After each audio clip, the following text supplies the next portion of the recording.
inimansod. Wala namang masama kung magpahiram ang Pilipinas ng pera kung kaya nito sa mga bansang nangangailangan. Pero paano daw ba nagdesisyon ng gobyerno na $1 bilyon ang ipapahiram na halaga? Could there not have been a little bit more consultation? Could not have been there a little bit more information? Kasi, kung meron akong tanong, tulad kaya yaman ng Malaysia at Thailand compared to us, 1 billion ang pledge nila. About 1 billion din ang pledge natin. Alright? But, in other words, yabangan lang ba yun? Dagdag pa ng ekonomista. Kung tayo ay nagpapahiram sa IMF, kailangan gawin natin sa kanila yung ginawa nila sa atin, na nagpapahiram sila pero may conditionality, may tinatawag na conditionalities.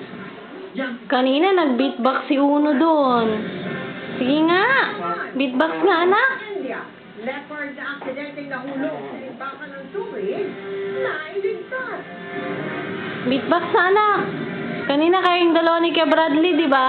RTV, sa programa Patingin. sa tungko, ipinatitigil Isa. ng Court of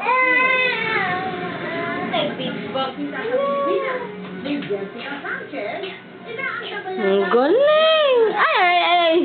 Sige pa, beatbox pa, anak. Beatbox sila kanina. Patingin niya, beatbox sila. Paano na yun, anak? Ulitin mo.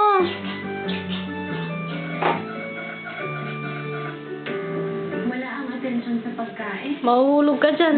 Sige na. Ay, nasa gilid ka na. Pag meal time kasi, ang dami. Sige na, beatbox na, anak.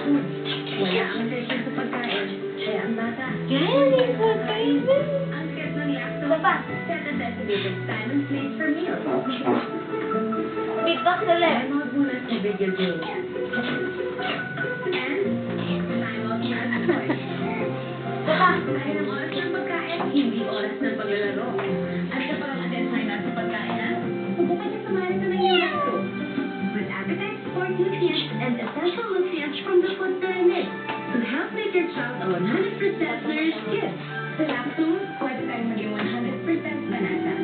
Pagod ka na. Higa ka na, sir. Higa na.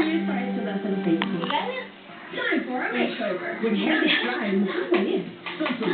Saan ka higa? Naluludok ko?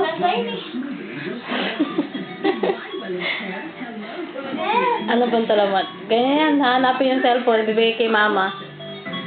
Asan ang cellphone ni mama? Kunin mo. Kunin mo.